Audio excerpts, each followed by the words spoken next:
Hi everyone, welcome to my channel. మనం AC కొనేటప్పుడు ఎలాంటి ఏసీ కొనాలి అంటే విండో ఏసీ కొనాలా, స్ప్లిట్ ఏసీ కొనాలా, నార్మల్ ఏసీనా లేక ఇన్వర్టర్ ఏసీనా, ఏ స్టార్ రేటింగ్ ఉన్న ఏసీ కొనాలి, దాన్ని ఇన్స్టాల్ చేసేటప్పుడు మనం ఎలాంటి జాగ్రత్తలు తీసుకోవాలి, మరి దాని మెయింటెనెన్స్ అనేది ఎలా ఉండాలి అనే విషయాల గురించి మనం ఈరోజు తెలుసుకుందాం. So let's begin our topic. Window AC, split AC, ఈ రెండిట్లో ఏది బెటర్ అంటే స్ప్లిట్ ఏసీ బెటర్. ఎందుకంటే విండో ఏసీలో దాని బ్యాక్ సైడ్ కంప్రెసర్ ఉండడం వల్ల దాని సౌండ్ అనేది నాయిస్ అనేది మనకు ఎక్కువ వస్తుంటుంది. కాబట్టి స్ప్లిట్ ఏసీ బెస్ట్. స్ప్లిట్ ఏసీలో ఇండోర్ యూనిట్ అనేది మన రూమ్ లోపల ఉంటుంది, అవుట్డోర్ యూనిట్ అనేది మనం బయట రూమ్ బయట ఫిక్స్ చేసుకోవచ్చు. కాబట్టి మనకు నాయిస్ ఆ డిస్టర్బెన్స్ అనేది పెద్దగా ఏముండదు. కాబట్టి స్ప్లిట్ ఏసీ మనకు బెస్ట్. ఈ స్ప్లిట్ ఏసీలో నార్మల్ ఏసీనా ఇన్వర్టర్ ఏసీనా అని డౌట్ మళ్ళీ చాలామందికి ఉంటుంది. ఇప్పుడు నార్మల్ ఏసీ కొన్ని ఇన్వర్టర్ ఏసీ మధ్య డిఫరెన్స్ చూద్దాం. ఇన్వర్టర్ ఏసీ అంటే ఇన్వర్టర్తో వర్క్ చేస్తే అనుకోవద్దు, జస్ట్ దీంట్లో పవర్ కన్జంప్షన్ అనేది తక్కువ ఉంటుంది. ఇప్పుడు నార్మల్ ఏసీలో ఫంక్షన్ ఏంటిది, మనం ఒక సెటెన్ టెంపరేచర్ సెట్ చేసినప్పుడు ఆ టెంపరేచర్కి రూమ్ టెంపరేచర్ ఆ టెంపరేచర్కి రీచ్ అయినప్పుడు కంప్రెసర్ అనేది ఆగిపోతుంది. మళ్ళీ రూమ్ టెంపరేచర్ మళ్ళీ కొద్దిగా పెరిగిన తర్వాత మళ్ళీ కంప్రెసర్ ఆన్ అవుతుంది. ఇదే విధంగా దాని సైకిల్ అనేది రిపీట్ అవుతూనే ఉంటుంది. కానీ ఇన్వర్టర్ ఏసీలో ఆ రూమ్ టెంపరేచర్ని రీచ్ అయిన తర్వాత కూడా కంప్రెసర్ అనేది ఆగిపోదు. ఆ రూమ్ టెంపరేచర్ని అదే విధంగా మెయింటైన్ చేస్తూ కంప్రెసర్ స్పీడ్ అనేది తక్కువ అవుతుంది. కాబట్టి మనకు పవర్ కన్జంప్షన్ అనేది తక్కువ ఉంటుంది. అంటే మనకు ఇన్వర్టర్ ఏసీలో వేరియబుల్ స్పీడ్ కంప్రెసర్ అనేది ఉంటుంది.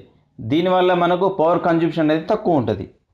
ఇప్పుడు మన టన్నేజ్ విషయానికి వస్తే, టన్నేజ్ అంటే ఏంటి, కూలింగ్ కెపాసిటీ. అంటే ఎక్కువ ఎంత టన్నేజ్ ఉంటే అంత కూలింగ్ కెపాసిటీ ఎక్కువ ఉంటుంది అన్నట్టు. మనకు ఒకవేళ లార్జ్ రూమ్ ఉంటే ఎక్కువ టన్నేజ్ ఉన్న ఏసీ తీసుకోవాలి, మామూలుగా చిన్న రూమ్ ఉంటే తక్కువ టన్నేజ్ ఉన్న ఏసీ తీసుకోవాలి. యాక్చువల్లీ టన్ అంటే మీనింగ్ ఏంటి అంటే 1 టన్ ఐస్ని 24 అవర్స్లో మెల్ట్ చేయడానికి కావలసిన హీట్ని 1 టన్ అంటాం. అంటే 12,000 BTU పర్ హవర్ అయితే దాన్ని 1 టన్ అంటాం. BTU అంటే British thermal units. Star rating, ప్రతి ఒక్కరికి అర్థం కాని విషయం ఏంటంటే స్టార్ రేటింగ్. ఈ స్టార్ రేటింగ్ ఏది తీసుకోవాలి, ఏ స్టార్ రేటింగ్ ఉన్న ఏసీని తీసుకోవాలి అనేది చాలామంది కన్ఫ్యూజన్ అవుతుంది. స్టార్ రేటింగ్ అంటే ఏం లేదండి, ఎంత స్టార్ రేటింగ్ ఎక్కువ ఉంటే అంత పవర్ కన్జంప్షన్ అనేది తక్కువ ఉంటుంది. అంటే స్టార్ రేటింగ్ ఎక్కువ ఉంటే తక్కువ టైంలో మనకు ఎక్కువ కూలింగ్ ఇస్తుంది, కాబట్టి మనకు పవర్ కన్జంప్షన్ అనేది తక్కువ ఉంటుంది. కాబట్టి స్టార్ రేటింగ్ ఎక్కువ ఉన్న ఏసీనే తీసుకోవాలి. అదేవిధంగా మనకి లేబుల్ పైన SEER అంటే seasonal energy efficiency ratio value అనేది ఉంటుంది. 3.5, 4.5, 3 అని సంథింగ్ అట్లా ఉంటుంది.